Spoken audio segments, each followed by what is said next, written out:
What is up, guys? Welcome back to the Devy Royale YouTube channel. Today we are doing the first round of a 3-round mock draft. We've got 100 picks coming your way. Today is just going to be the first round.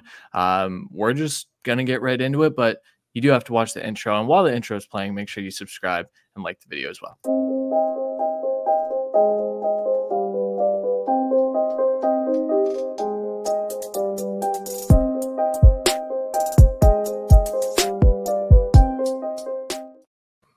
All right. Pick number 1, pretty easy. Randy, you have the first pick. Who are you taking here?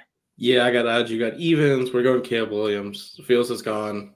The drama stops. Let's just keep rolling. His future teammates are already talking about how he has to come into camp, so it's done. Yeah, it is a done deal. I do want to I know we're going to go through this pretty quickly, but do you think the Bears are going to make the playoffs with Caleb Williams at quarterback next year? Wild card is where my upside would be.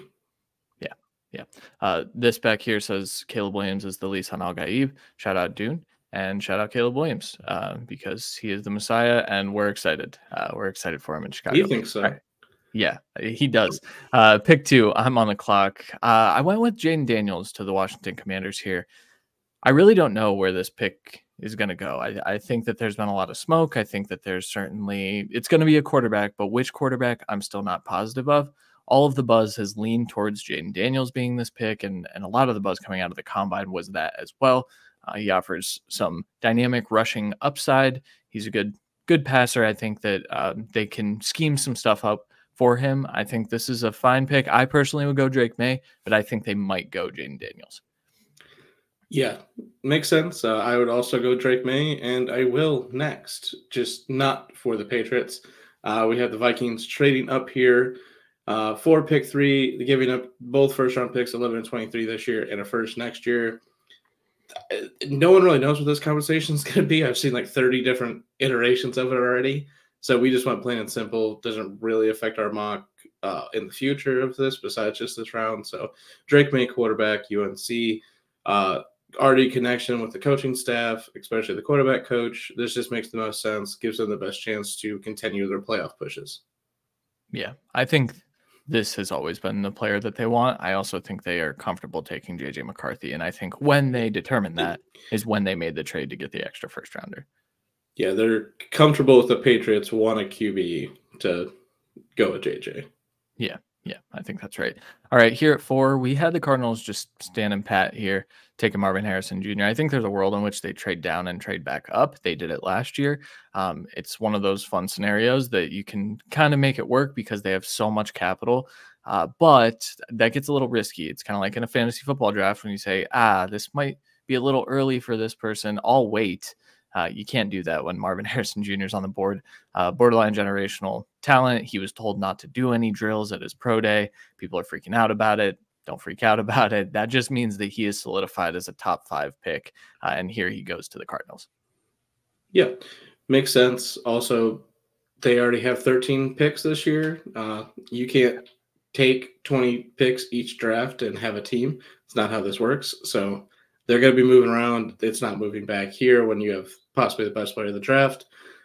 Chargers get stuck here with the Vikings trading up ahead of them. The 2 biggest trade partners are in division, which never happens for a quarterback. So I'm going to continue that and not have it happen. So they're going to get one of their positional needs, Malik Neighbors, wide receiver from LSU. Elite talent, one of the best in the class, obviously one of the best in the last 5 classes. So this is a game changer. They lost their 2 starting receivers. You need a new guy for Justin Herbert to make this offense move. We'll get the people mover at right tackle later. Yeah, I like this pick. I think Chargers fans don't think that it's going to be the pick, even though I think this is what they want to happen. They think and want the trade, so they don't really know what they're looking at yet. But yeah, they're not trading with the Broncos and Raiders to get their possible future quarterback. It's just not happening. Yeah, I think that's right. All right, here at number 6, this is good timing because as we record this Saturday, there's been a report that the Giants are considering just moving on from Daniel Jones now, eating all that dead cap, not wasting time when they already know that they're going to be moving on from him next year. With that in mind, they've been heavily linked to J.J. McCarthy. There was another report that said they're actually interested in Jaden Daniels, but they know that he's going in the top 3 picks. Sounds like they're comfortable with J.J. McCarthy. Here we have them taking him right at 6. No one traded up for him. So they get their quarterback of the future. I think that Drew Lock would start in this spot. And I was then going to say, Drew Lock's the quarterback of the future. What are we talking about? And that's true. But I think Drew Lock bridges for J.J. McCarthy. They do move on from Daniel Jones. And then they kind of move in a direction where I think that gives Brian Daboll and Joe Shane another year. I don't know if that's good or bad for Giants fans. And I think they'd prefer it to be Malik Neighbors, but with him off the board, J.J. McCarthy is a good pick. Yeah, sounds good. Can't wait for Daniel Jones to be QB3 on the Steelers. Number 7, the Titans. Chalk pick, Joe Alt, offensive tackle Notre Dame. Another arguable best player in the class. You need desperately to revamp this offensive line. They've done a lot this offseason on offense and defense, but getting your guy for the next decade is essential for this team moving forward. Yeah, I think this is like the one pick I'm most confident in, aside from number 1. Second most, yeah. Yeah. Okay, here at number 8, I have the Atlanta Falcons, and I have them going Dallas Turner. I think this is truly between Dallas Turner and a corner, whether it's Quinyon Mitchell or Terrion Arnold. I think Dallas Turner is more what they need. I think they want to keep AJ Terrell, and so I think, splurging on a corner 2 here is a little too rich. So go get the edge 1 of the future and start building out this team. This is a playoff team now with Kirk Cousins in town. Dallas Turner helps that. Yeah, they're also a prime trade spot for possibly quarterback 4, but in this case, it'd be quarterback 5. And for that, the teams aren't moving up unless it's Raiders trying to jump the Bengals here or the Broncos here, and it's just not happening. But yeah, this guy spoiling trades. Yes. Also, I do think this is a nice trade spot for a team that wants a wide receiver, because a lot of people still think that the Bears are going wide receiver at 9. Randy, you're on the clock. Who are you going? The Bears are going wide receiver at 9. Roma Odunze, wide receiver from Washington. Arguably another just an insane talent, very complimentary piece to what they have. And DJ Moore and Keenan Allen, and it'll help him build his future to really just replace Keenan Allen in a year or 2 as the other guy next to DJ Moore. It's a perfect transition piece. Give Caleb as much talent as possible, plain and simple. Yes, they could trade back because they don't have that many picks this year, but it's because they traded those picks for talent this year. It's the same thing, guys. So while they definitely could trade back, you're going to stick here and pick Roma Odunze. If he's gone and Alt's gone and they don't value either of these tackles left as their next left tackle day 1, no matter what, yeah, they might trade back. But I'm taking arguably BPA here. Yeah, I think I've warmed up to this idea.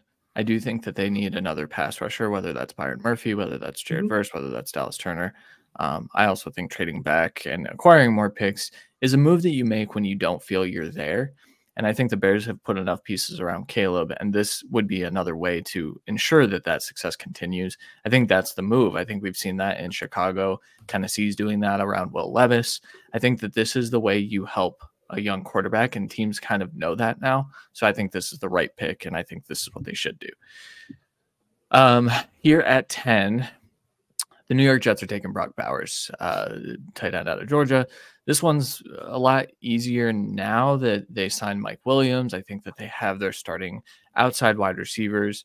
I think that they could still use another wide receiver maybe later in this draft. We'll see once we get to that. But Brock Bowers can be that de facto 3rd wide receiver as well. He's a very versatile player. I think he's a top 10 talent in this class, and I think that they've set themselves up. I think they need a tackle still for what it's worth, but they might not because they signed Tyron Smith, and they think that he's going to be healthy. So best of luck to you, Jets, but Brock Bowers will help either way.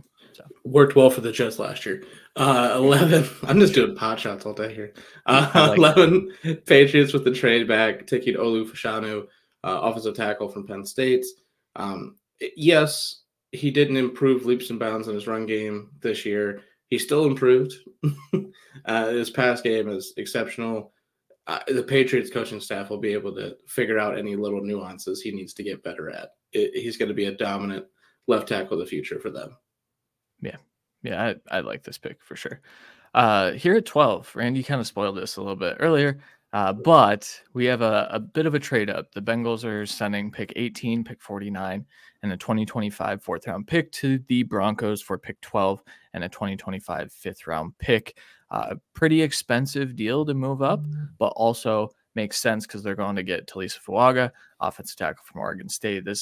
I know they just signed Trent Brown, and they have these monstrous tackles, but that's a patchwork that's not building for the future. Fuaga does exactly that, and I actually think that there's a chance that Fuaga would start over Trent Brown just based on what we've seen in the last couple of years. This is a pick that I think that they still should make if the opportunity presents itself. Yeah, and he would for sure be gone. The next pick for the Raiders at 13. A little bit of a consolation prize taking J.C. Latham, offensive tackle from Alabama at 13. I do think Latham is a bit better suited to be versatile, to go right guard, right tackle than Fuaga, even though he's going to do great at it as well. But it at least gives me the versatility. The right side of the Raiders offensive line is trash, so we need some upstart talent there. Yeah, I like this pick a lot. I think Latham has the potential to be the top tackle in this class, by the way. I think that upside's certainly there. Joe Alt exists, I know, and Olu has a lot of traits, but I think Latham is crazy. I love Latham. Here at 14, I think you can argue that we've been fairly chalk through the first 13 picks. This is the one where Randy kind of made fun of me after, but this is one where I think this is on the table with Michael Thomas likely not being back for the Saints. I have them taking Adonai Mitchell, wide receiver out of Texas. This kid certainly impacted his stock at the combine. I don't think he is not my wide receiver 4, but I also can see a world in which teams value him as such. Right now, he's exactly what they need. You have Chris Olave there. You don't really have much outside of that as far as weapons go, outside of Alvin Kamara, maybe. You have to get better pieces around Derek Carr if you want to win. I think they want to win. Adonai Mitchell helps them in that. Yeah, that's the area they took Olave as well. You could argue with their restructuring of Ramchick, they believe at least their tackles are set right now. You're not picking a guard right here in this class. Edges, they've drafted him. They like him. I think they should replace at least one of them. But getting a wide receiver to help, get Derek Carr the 4,500 yards and move on to get third in your division makes a ton of sense. But Adonai Mitchell is actually really, really good and makes big plays when you need it. He's going to be a great complement to the deep threat of Shaheed and just all-around great talent of Olave. Yeah. 15 with the Colts. Unfortunately, Brock Bowers isn't there for the chalk. I'm going the other chalk. Quinyon Mitchell, corner from Toledo. Just an athletic freak and so gifted on the field. Can do everything well. The only things he didn't really do in college because of his team, he showed this whole draft process. So he is going to be the first corner off the board, in my opinion. I just didn't think it'd be at 15. So the Colts get a steal here. Yeah. Yeah, I think that there's a world in which teams start moving up because they know that that's the pick after Bowers goes off. That said, I think this is a fine range for Quinyon. Here at 16, I have the Seahawks going with chalk again. Jackson Powers-Johnson. I tried really hard not to make this chalk, and Randy and I went back and forth for a solid few minutes. They and don't he's have like, a left guard on the roster, Christian. They don't. I honestly, when I was looking at their depth chart, I was like, oh, they signed who was it? Nick, the kid from Harris. Nick Harris. And I was like, oh, they signed a center. They don't need a center. And I just overlooked that they don't have a left guard right now. It's kind of crazy. I do think Jackson Powers-Johnson is better suited as a center, but I think he's a top 5 talent in this class. I don't think this is a reach for a center at pick 16 here. No, this is about where, with how the board is and team needs, this is where we're starting with him. So yeah. 17, the Jaguars, one of those teams you just talked about, might trade in front, maybe to the Saints to get in front of the Colts for a corner. I think they need corner. I think they like a lot. I think they probably would like Quinyon possibly the best. But I'm taking Brian Thomas Jr., wide receiver from LSU. I think they're going to focus corner later, clearly, but they obviously wanted this next guy up on this team, and they're taking him here. A little bit of a raw talent, but an elite talent already. He's got a huge upside. This wide receiver class is crazy. The Jaguars get a really good pick here. They've been in constant conversation and talks all over social media telling us what their talks are, trying to get Brandon Ayuk from the 49ers. So instead of overpaying for that, even though that's a much better player and a much higher priced player, we get a really good upside pick here. Yeah, I like this. I also think they should go send this pick for Ayuk. He's worth it. He's so good. Yeah. You just have to pay him, and I get it. I saw like Ayuk or this pick, Zay Flowers, and like a third next year, and I was like, yeah, deal. Yeah. Zay Jones. Why are we? Yeah, Zay Jones. Sorry. I mean, if they can get the Ravens to send Zay Flowers in their trade. I mean, but now I think it's an overpay, though. See, that's where we're going to trick here. Yeah. No, this is a good pick. I think this is a common pick as well. Wide receivers are going to fly off the board, guys. We already know that. So, all right, here at pick 18, this is the Broncos trade down spot. Taking Byron Murphy, the second defensive tackle out of Texas. One of those other guys that I think is a top 5 to 10 talent in this class. This is a great value pick. And if the Broncos miss on the top 4 quarterbacks, I think they should just go best player available. And at this point, Byron Murphy is best player available. It's not necessarily their biggest need either, but they just need to get talent everywhere. This is a team devoid of talent and devoid of a head coach that can bring them anywhere anyway. So just start stacking the roster for when they can be competitive again. Yeah, Rams at 19. Speaking of stacking the roster, big hole left by Aaron Donald. We're going to take the other elite D tackle, Johnny Newton, from Illinois. I honestly believe they would like Newton a little bit better as a plug-and-play fit. Obviously, no one's replacing Aaron Donald. We can stop that. I know he's going to get it his entire career if he's picked here, but I think where they fell, I think the Broncos are ecstatic to have Murphy, and I think the Rams are just as happy to have Newton. Yeah, they're both great pass rushers. That's the thing. Like, these are guys that if you can generate pressure from the interior, you're gonna be successful. We saw it with the kid Kalijah Kancey, went to the Bucs last year and was really good immediately. I think we're gonna see that from both of these guys when they get to the NFL. So definitely worthy of top 20 selections. The last pick in the top 20, I don't think is worth a top 20 selection, but I get it. I'm having the Steelers take Amarius Mims, the offensive tackle from Georgia. Inconsistent film, but also it's rare to find traits like this. And so I understand why NFL teams might be enamored by a kid this big with this good of movement skills. The Steelers seem like a perfect fit to take someone like that as well and pair the 2 Georgia tackles from 2 years ago. Yeah, and I won't lie, I considered him at 13 for the Raiders, and he's got 8 games of film. Right. I mean, he looked amazing in all 8 games, but the versatility's there. According to him, he practiced both sides 50-50. So this is, I mean, he's not going to have to switch sides, but it's perfect for the Steelers.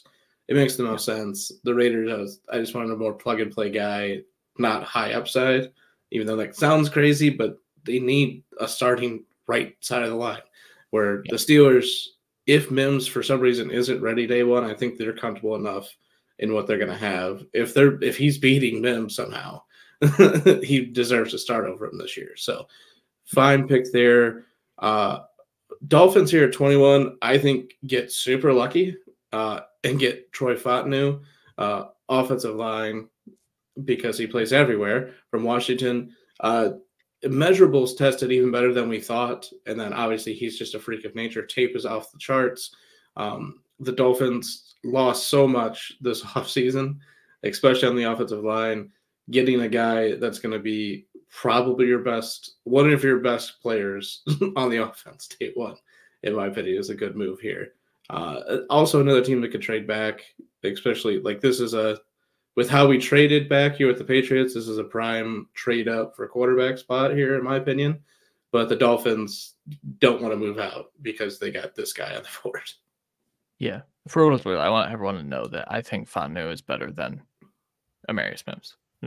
Yes. I just don't think that the NFL will I consider think it he's that way. better than Latham as of Mhm. right now. I'd argue his tape last year is better than Olu. Oh, yeah. I would say his tape, but if I'm betting on, like, Yes, 100%. traits Yeah. and, like, what the upside is, I'd still take those guys, I Yeah, think. my point is, like, if you think he's early at 21, I almost took him at 11. I'm sure you probably considered him at 10. I I considered him did. at 9. You know what I mean? Like, the kid's insane, and he's He's going to good. be an all-pro. Yeah. Yeah, yeah. Yeah, for sure. All right, pick 22 here. The Eagles don't take corners in the first round. I know this doesn't happen, but also this is a time where they have the ability to do this. So Terry and Arnold, the corner out of Alabama, this is a great, great value. This kid is a top 15 player in this class. The way this board has fallen, he fell to 22. I think the Eagles would break a rule that they have internally to go get a guy like Terry and Arnold if all these tackles are also gone, because I do think that they want to replenish their tackle room and kind of move forward, knowing that they have a replacement for Lane Johnson, because they've done that with all of their offensive line spots. Yeah. Terry and Arnold, though, is like you can sit him year one, but he's probably starting Oh, for hell you no. year one. There's no reason to sit him behind the two corners that they have out there. Yeah, I know people just constantly they don't take corners, they don't take linebackers in the first. And the linebacker one I at least get. Right. It's not a high value position in the NFL. It's getting there, but it's just not. Corner, they invest in corner. They have paid high paid veterans that are underperforming and not staying on the field. They value cornerback. They're Yep. going to value possibly the best corner of the class and a guy that's going to absolutely fit their play style and their attitude. Yep. 100%.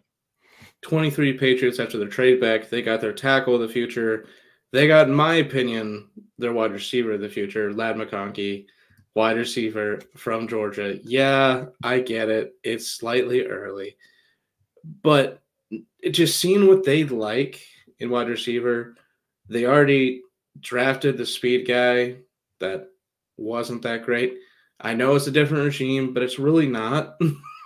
It's not. So I'm going to get a guy that I know can win at any level of the field and is going to be an absolute steal for them here. They're not, he's bigger than the receivers they have in the roster right now. It's a complementary piece, but he is going to be a big, 100 plus target guy year one. I think people are going to not draft him because in rookie drafts because he went here, and he's going to be a steal in the late first, second round. Yeah, no, I agree with this. I also think that this is his range. I think once Yeah. you get out of the top 20, I think that any of these teams could be enamored by what he can do. But now, Yeah. The other receivers on the board just weren't exciting me when I think of what the Patriots want in receiver. yeah, for sure.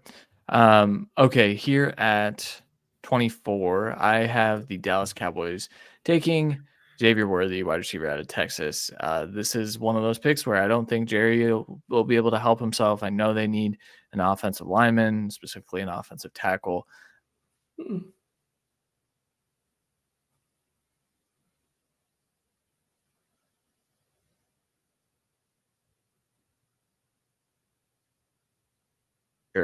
I don't think that that's the path that they want to go down. I think they need to add to this room. Xavier Worthy is an in-state guy that Jerry Jones is going to love.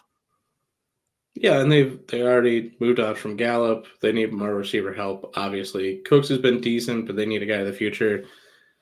It's who he would pick. It's not who he should pick, but it's who he would pick, and that's how we know Dallas drafts.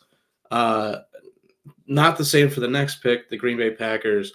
I'm taking Tyler Guyton, offensive tackle from Oklahoma. A little bit of a move piece. Yes, I know they think they have their starting left tackle. They do not. You got a rotational backup tackle starting at left tackle right now. Tyler Guyton, all you've done for the last 5 years is patchwork, throw on versatile linemen, and hope they all stick. Guyton's versatile, but he's going to be your tackle of the future. He especially with this coaching staff, I believe in them. I believe in their ability to get these guys in the right spot. And with the veteran linemen they have there, and Jenkins, I think we're going to get the best 5 out there, and Guyton for sure is going to be playing. So Packers fans are going to push back on this pick, and I know that. But what I would argue is that they've invested in the defensive line to the point that they can't actually select another one. Like they have Not their here. entire defensive line, right? They have their defensive line rotation pretty solid. I think that Yeah. you can argue that they need a corner. That's their biggest need. But when you start to It, look at the corners that are on the board, I just I'd rather make sure that Jordan Love is successful. And the Packers have already broken they're normal by going out and spending money in free agency. They don't ever do yeah. that. This is a different year for them. I mean, I think Cooper DeJean is a good fit here. It's a chalk pick, but you need offensive tackle more. Your biggest need, in my opinion, is safety. And Yeah. I'm not picking one here. And if you're only picking Cooper DeJean to pick safety, you don't deserve him. So I'm picking the offensive tackle that, listen, your best offensive line in the past decade, 2 decades, was when you had to move pieces with Jenkins, but you had your stalwart left tackle Bakhtiari. You've been struggling because he's been hurt. Let's get a new one in. Yeah. No, that's right. 100%. Speaking of corners, here at 26, Tampa Bay Bucks are going to take Nate Wiggins. They traded away Carlton Davis. Nate Wiggins is a similar type of player in that he's long, he can play physical, but he's incredibly fast. I'm not as high on him as I think the media is. I think that he certainly can get his feet stuck in the mud, but his recovery time is just insane. Like, even when he gets his feet stuck in the mud, he's still making plays on the ball, or he's chasing people down from behind because he's so fast. He's a really good corner that I think can be a complementary piece to Jamel Dean to start, which is perfect scenario for him. I think this is the easy pick because I think he's a better fit than Cooper DeJean as well. Yeah, it's perfect fit as well. Defensive head coach. You get to be corner too. He's going to do well here. 27 Cardinals, another trade back spot, but they stick here. They get best player available, Jared Verse, edge for Florida State. Yeah, it probably seems long for him to be here. It would shock a lot of people, but a lot of these teams that pick ahead, they could use an edge, but they have a bigger need. And that's the Mhm. biggest problem for him here.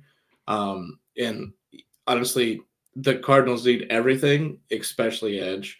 And yeah, they have some pieces, interior 3-4, as well as stand-up guys. And Verse can do both. He's going to be your workhorse. He's what they desperately need. Mhm. Yeah, to speaking to the point of him still being on the board, I think if he gets past the Saints and maybe if he gets past the Colts, it's kind of like I'm not really sure where he's going to go because there, like you said, there are teams that could certainly use him, but there are a lot of really good players in this draft, and I think Jared Verse, rightfully, people are going to question what that early season production looked like because he Yeah. wasn't super impactful early in this year, coming off of what people considered a top 10 season last year. I didn't see that either. So I think him being here is just a product of a lot of good players in this draft. A lot of good players are going to fall in this draft. I will tell you that. So, Yeah. speaking of which, at 28, I'm having the Buffalo Bills go Laiatu Latu, the edge out of UCLA. This is one where I think Bills fans really want a wide receiver. And I also see them sitting at 28, and they're going to miss out on at least 5 receivers, most likely 6, potentially 7. And so when we start to talk about how they're tiering these guys, I think they're going to go edge, interior defensive line. I think there's a chance that they go corner here with this pick, but I just don't anticipate a wide receiver going. They get the most technically refined edge rusher in the class, and I think the most ready to play edge rusher in this class. And so you talk about Buffalo trying to retool and be contenders again. This is a massive part of that because Von Miller's kind of washed, guys. They really need an edge rusher. Yeah, he hasn't played Right. one. And they brought back Epinesa on a cheap deal. They're gonna 5th-year option Rousseau next year, but to get the guy to pair with him for the future, because they're gonna have to pay Rousseau, who has been everything we thought he could be. And he does play inside out, so there's some ability for Latu to be on the field with both of those guys. As we know, Epinesa, who did step up this year, is a little bit more of a hold the edge than a pass rush every time. And honestly, both of their guys are, even Rousseau. So getting a guy that's just a pure demon, getting the pass rusher, you're going to get what you paid for in Von Miller and Latu. Yeah. For sure. 29, speaking of getting what you paid for, getting Cooper DeJean for the Lions at 29, the corner from Iowa, is insane. They desperately need corner. They get one of the best in the class and a guy that we know is going to tackle. That's who they're picking. They're not going to pick Nate Wiggins. I'd argue they wouldn't pick Terrion Arnold. They're definitely picking Cooper DeJean if he's there. I mean, they obviously – another team that would love Quinyon Mitchell. But DeJean is just as good and just as ferocious and is a better move piece. I get that. They could kind of use a safety, but getting an absolute such a good piece to be your guy at corner is what they need. They just released a corner for other reasons. We won't get into that, but they needed a corner before then, and they got one. They didn't trade for Snead. They had to do something else. This is what they're doing. Yeah. No, I think that's right. Quinyon, before he had his crazy rise, was this pick for me in my first few mocks. And then it's like, he's not going to be there. Magic Johnson meme. I'm not going to be here. Okay. Here at pick 30, Baltimore Ravens are taking Jordan Morgan, offensive tackle out of Arizona. I think there was some concern with his arm length coming out of the combine. And then he remeasured, I believe, at his pro day, and his arms were longer. And they kind of got him over that threshold. I think that matters a bit, but also the film is just really good. I think he's versatile enough. He can play inside and outside. They just traded Morgan Moses. I think they would like to start someone else at right tackle than what they've got. Jordan Morgan is that type of player, and he can move. And so when you start to think about what the Ravens want to do on offense, I think this is a perfect scheme fit for him. Yeah, another team that traded away their guy or cut their guy, thinking they have the guy of the future. I'm not going to argue with the Ravens on that. Morgan might be right guard day one, but they also lost both guards. So they need fits everywhere. It just makes – you're returning 2 starters, your left tackle and your center from last year. You need – even if you think you got the right tackle of the future, have them battle it out, one place guard, one place tackle. The smartest pick for the Ravens there. Similar situation for the 49ers at 31, taking Graham Barton – offensive lineman from Duke, a guy that probably won't play tackle at the next level, but could if you needed. And you're patchworking these guards, especially your right guard, when you're bringing back veteran after veteran that are way past it, that are only be able to prop up because it's in your system. I think Barton takes that job this camp. Not a question, in my opinion. And it just helps an already ridiculous running game, but this is what they need. Mm-hmm. Yeah, I think there's a world in which he could succeed at like right tackle for them. I think he could. I know they've paid for right tackle. They obviously paid for left tackle. They drafted pretty well at left guard and center, so getting Barton, who can rotate at those spots, but could take over that right guard spot and maybe be a tackle of the future. Either way, he's going to be dominant. Yeah. All right, concluding our first round here. Reminder, we're going to have the second and third round later this week, so stay tuned to the channel. Make sure you subscribe if you're liking what you're seeing. Pick 32 here, the Kansas City Chiefs. They've signed Hollywood Brown. I think that means that they don't go wide receiver. I understand that it's a one-year deal, and I think that there are certain wide receivers that could be on the board that are not currently on the board that they would be interested in. But I also think that those players are gone. So instead, I'm going to go Chop Robinson, edge out of Penn State. This kid is an elite athlete with inconsistent film. He's one of those guys that he really doesn't have a toolbox right now. He's just let's mold him into what he can be. Greg Rousseau was that way, and we saw what he could be based on a late first-round pick. Obviously, different type of athlete, but Chop Robinson, to me, is going to be a first-round pick. I think the Chiefs have the ability to mold him, and they have the patience to mold him. But this is how you continue building contenders, is you go after the trench. Chop Robinson helps them in that way. All right, that'll conclude the first round. So like I said, make sure you subscribe. As we get out of here, just click the Patreon link over in the description, patreon.com/theDevRoyale. We've got a lot of good stuff going. We're working on a huge Devy guide right now. We've got mock drafts going in the Discords every night. It's a really fun time. It's just $5 a month. So make sure you check that out. Come back to this channel for round 2 and round 3 later this week. Thank you guys for watching. Make sure you leave a comment. What do you think of the pick for your favorite team? And even if you're mad about it, leave a comment. We'll respond to you. So thank you guys for watching. We'll catch you next video.